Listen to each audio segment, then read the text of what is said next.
Մենք անկեղծորեն կարծում ենք, որ կլինեն դեռ ուժեր, որոնք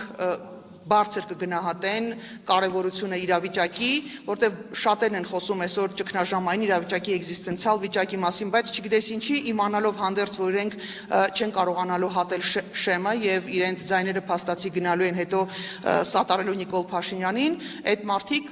այդ թիմերը կարծես թե ոնց որ թե ինչ որ անհասկանալի խաղ են խաղում ու անկեղծորեն ես օրինակ չէի ուզենա այն մարդկանց հետ, ովքեր ազնիվ մղումներ ունեն, շատ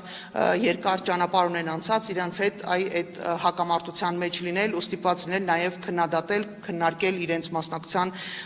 ճիշտ գնահատելը, կան թիմեր, որոնք հայտարարել են, որ չեն մասնակցելու հենց այդ նույն տրամաբանությամբ, որովհետև ճիշտ են գնահատել իրավիճակը,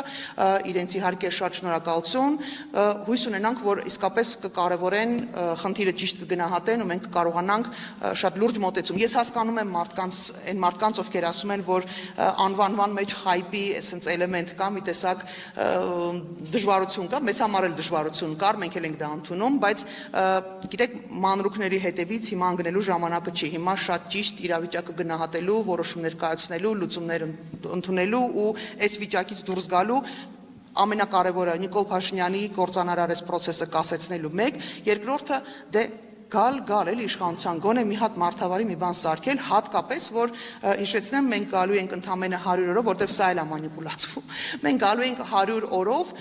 եւ մեր վարչապետի տեխնացուն այլևս չի մասնակցելու ընտրություններին, իր վրա ֆունկցիա դրվածնելու, կազմակերպել հաջորդ ընտրությունները եւ երաշխիքա դա կարեւորագույն երաշխիքներից մեկն է, որ այդ մարդը ինքը իր համար չի աշխատելու, իր թիմի համար չի աշխատելու, ինքը աշխատելու է, որպեսզի արդար ընտրություններ մի անգամ արդար ընտրություններ լինեն եւ չվազվզեն այս երկրից այն երկիր իրենց կոնկրետ իրենց կուսակցության համար մի փոքր խմբակի համար բաներ, հա, բենեֆիտներ խնդրեն, սատարում խնդրեն